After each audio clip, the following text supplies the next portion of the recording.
হাই friends, কি খবৰ আপোনালোকৰ? আশা কৰিছোঁ আপোনালোকে ভালে আছে। মোৰ খবৰ অলপ বেয়া।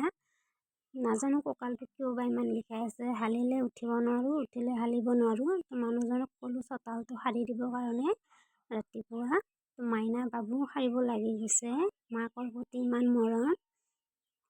কঁকালটো কিয় বা ইমান বিষ উঠিছে। মই ভাৰী বস্তু দাঙি নিছিলোঁ, পানী আনিছিলোঁ, টেপৰ পৰা খোৱা পানী আনিব গৈছিলোঁ।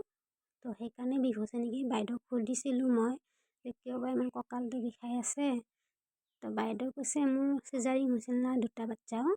তো সেই চিজাৰিং কৰোঁতে এটা বেজী মাৰে, সেই বেজীটোৰে বিষ। ওজন বস্তু দাঙিব নালাগে। মই পানী বাল্টিং দাঙি দিছিলোঁ, ঘৰত কোনো নাছিল।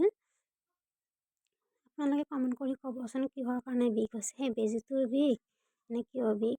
টেবলেট খাইছোঁ, ভাল হোৱা নাই বিষটো। কি কৰিলে ভাল হ'ব কমেণ্ট কৰি ক'বচোন প্লিজ।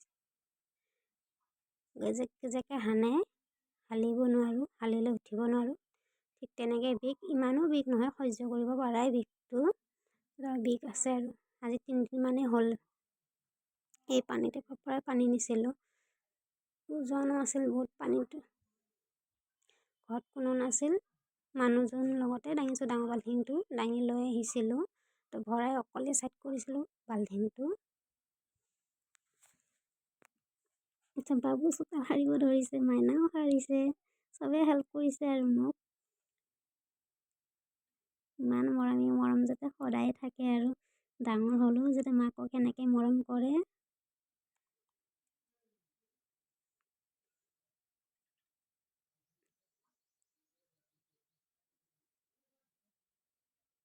এই পানী বাল্টিংটোৱে ভৰাইছিলোঁ, অকলে দাঙি আঁতৰাইছিলোঁ। আৰু আনোতে বাৰু মানুহজনৰ লগতে আনিছিলোঁ। এইবোৰ চব ভৰাই অকলে আনিছিলোঁ, কলহবোৰ এই সৰু বাল্টিংটো।